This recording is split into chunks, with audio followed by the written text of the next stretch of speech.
If you're new to web hosting, NameHero cPanel makes managing your website surprisingly easy, even if you're not a tech person.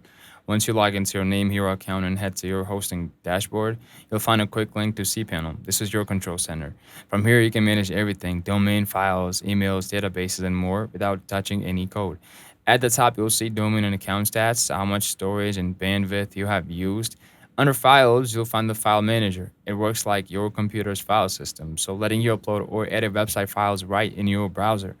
Scroll down, and under Domains, you can add subdomains, redirect pages, or manage add-on domains if you're hosting multiple sites.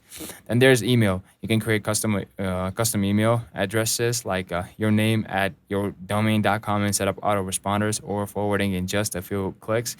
For WordPress users, there's one-click installer under Softaculous Apps Installer. Super easy to launch a site, and under security, you can manage your SSL certificates with NameHero provides for free. What makes NameHero's setup even better is that they use Lightspeed caching, and you'll find options for that inside cPanel too. Great for boosting your site speed. It's clean, fast, and doesn't feel overwhelming like some other host dashboards. This walkthrough helped you feel more confident using NameHero. Hit like, subscribe for more simple hosting tips, and drop a comment if you want me to cover a specific section in detail.